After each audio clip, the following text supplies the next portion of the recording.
আসসালামু আলাইকুম। কেমন আছেন সবাই? আশা করি যে যেখানে আছেন ভালো আছেন, সুস্থ আছেন।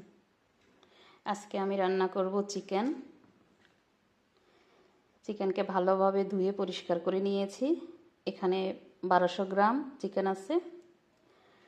চিকেনের সাথে মশলা যা যা যাচ্ছে, মশলা আমি আমার মতো করে দিচ্ছি।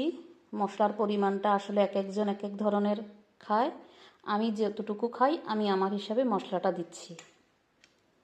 বড় সাইজের একটা পেঁয়াজ, আদা রসুন একসাথে পেস্ট করে নিয়েছি 2 টেবিল চামচ, 2 টেবিল চামচ দই, একটা মাঝারি সাইজের টমেটো, পরিমাণ মতো কাঁচামরিচ, ধনিয়া পাতা, গরম মশলা,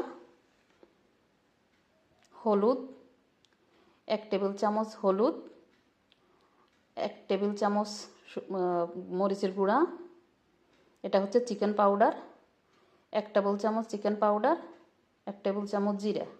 আর এটা হচ্ছে জিরা, এটা মুরগির শেষে ফোড়ন দেওয়ার জন্য। পরিমাণ মতো লবণ, পরিমাণ মতো তেল, পরিমাণ মতো পানি দিয়ে দিচ্ছি। পেঁয়াজ,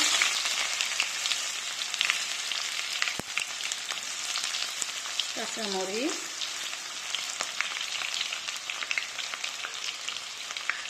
গরম মশলা,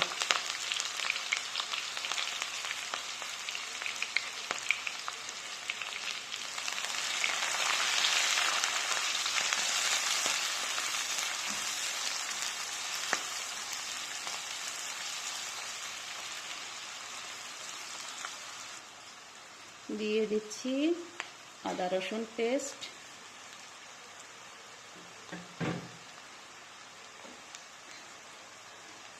দিয়ে দিচ্ছি চিকেন। আমি আমার মতো করে রান্না করছি।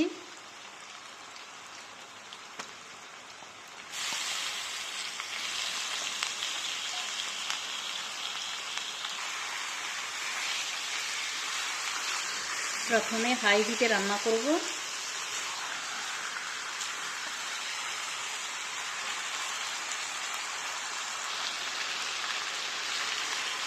মাংসের কালার চেঞ্জ হয়ে এসেছে, মাংস একটু ভাজা ভাজা হয়ে গিয়েছে।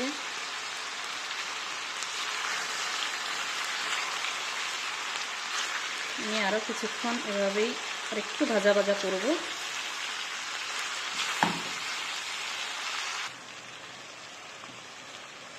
এখন দিয়ে দিব স্বাদ মতো লবণ। লবণটা আমি আগে দেইনি, কারণ চিকেন থেকে পানি বের হয়ে যাবে।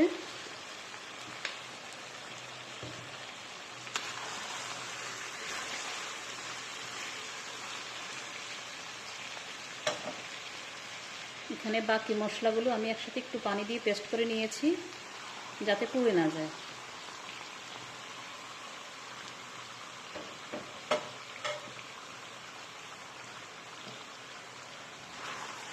ভালোভাবে মিক্স করে নেব।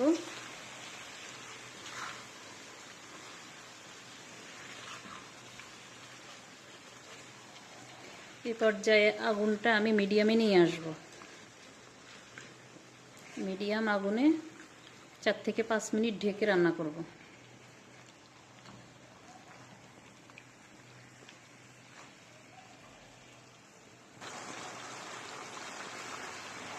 খুব সুন্দর একটা কালার চলে এসেছে মাংসে।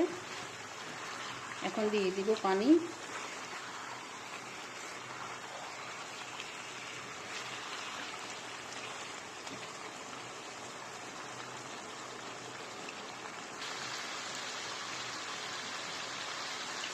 দিয়ে দিচ্ছি পরিমাণ মতো পানি। পানিটা আমি আগেই সিদ্ধ করে রেখেছি।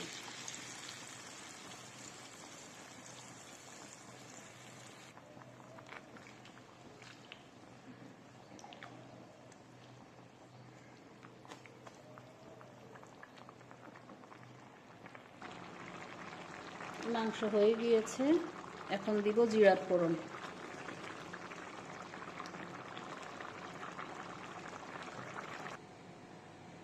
দিয়ে দিচ্ছি অল্প একটু পেঁয়াজ,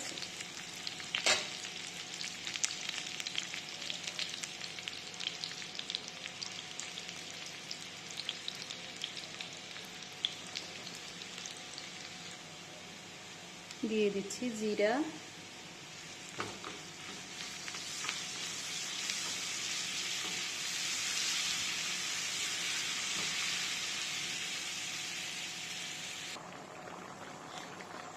দিয়ে দিচ্ছি মাংসের সাথে জিরার ফোড়ন,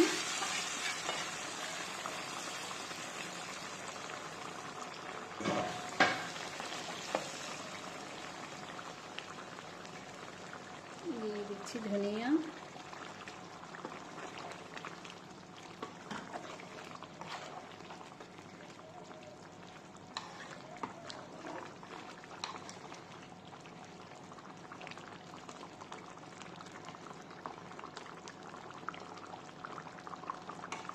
বাস মাংস রান্না শেষ।